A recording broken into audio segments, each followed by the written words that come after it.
down, I know you got me, baby. Halo semuanya, kembali lagi dengan saya Surya Octavia di jurusan Bimbingan dan Konseling Pendidikan Islam semester 5 dengan NIM 2210207060. Nah, di video kali ini saya akan membahas tentang mengenai apa sih pencapaian saya selama mempelajari mata kuliah model-model konseling dengan dosen pengampu yaitu Bapak Agung Tri Prasetya. Nah, di video kali ini saya akan membahas mengenai 3 aspek yang sangat penting untuk saya sampaikan. Yang pertama ada mengenai apa sih bagusnya ataupun materi apa sih yang bagus untuk dibahas. Berikutnya selanjutnya adalah pencapaian apa yang saya rasakan ataupun yang saya alami setelah mempelajari model-model konseling ini ataupun teori-teori filsafat. Dan yang terakhir mengenai pemahaman saya selama mempelajari BK atau bimbingan dan konseling. Nah, yang pertama nih saya akan membahas tentang pemahaman saya setelah mempelajari teori-teori ataupun filsafat yang sangat-sangat banyak yang sudah saya pelajari, seperti contohnya misalkan Buya Hamka, Ibnu Sina, dan masih banyak lagi teori-teori yang lainnya. Nah, dari banyaknya teori-teori yang sudah saya pelajari, bahwa dengan mempelajari filsafat ini terutamanya saya banyak mengetahui bagaimana sih filsafat-filsafat pada orang-orang yang ahli pada bidangnya zaman-zaman dahulu. Dan sekarang selama saya mempelajari ilmu filsafat ini, saya berpikir bahwa selama ini yang ada di dalam pikiran saya ataupun di saat saya mengambil keputusan begitu sangat sederhana dan sangat pendek pikiran saya sebelum mengambil keputusan.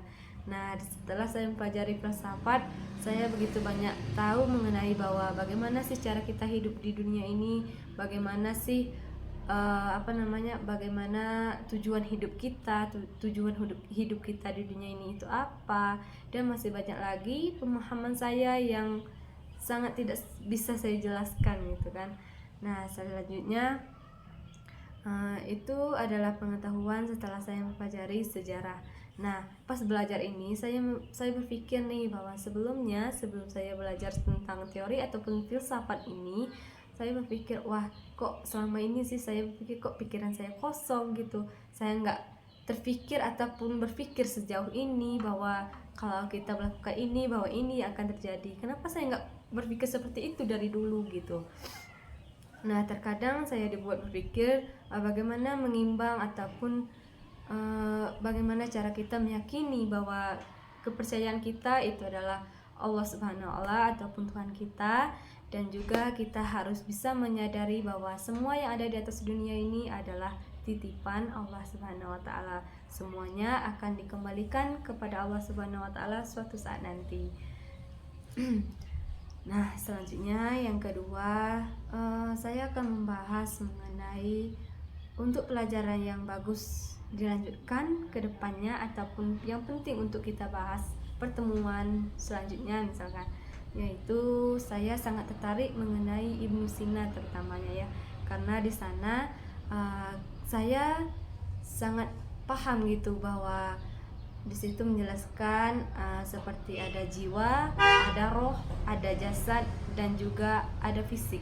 Semua di Ibnu Sina itu membahas tentang itu semuanya. Bahkan pendidikan pun juga dibahas.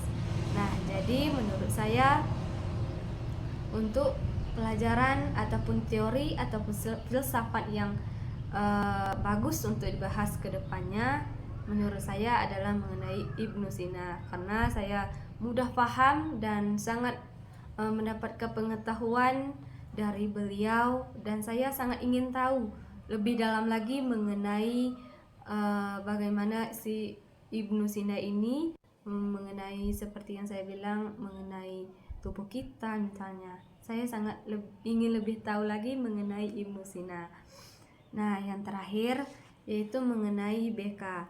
Jadi untuk pelajaran sejauh ini yang saya pelajari dari awal masuk kuliah sampai saat ini, yaitu pemahaman saya bahwa BK itu bukan sekedar belajar untuk menyelesaikan masalah seseorang saja. Tetapi di dalam PK ini kita ibaratnya kita tuh hebat. Kita tidak memerlukan obat seperti yang dokter misalkan dia belum memeriksa, kita tidak perlu seperti itu. Kita hanya memerlukan banyaknya untuk belajar mengenai teori ataupun teknis-teknisnya di dalam BK ini. Nah, jadi di dalam BK kita sangat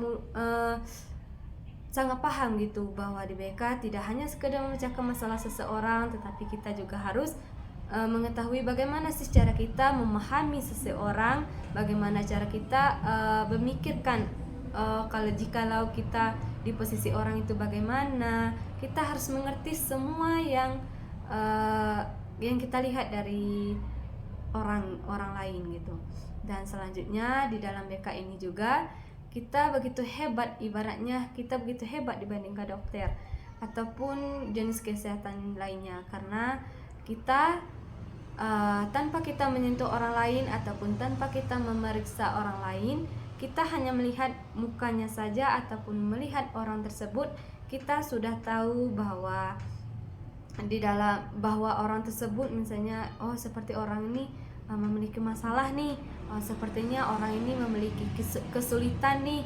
Ibaratnya kita bisa membantu orang penyakit yang seperti itu tanpa kita harus memeriksakan orang tersebut terlebih dahulu. Jadi menurut saya di pelajaran BK ataupun di jurusan BK bimbingan dan konseling ini begitu banyak hal yang lebih tinggi yang kita pelajari daripada yang lainnya gitu.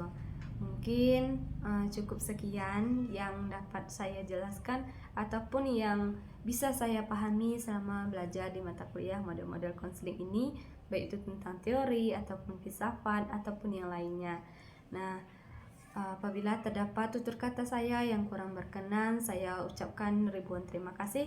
Saya ucapkan wassalamualaikum warahmatullahi wabarakatuh.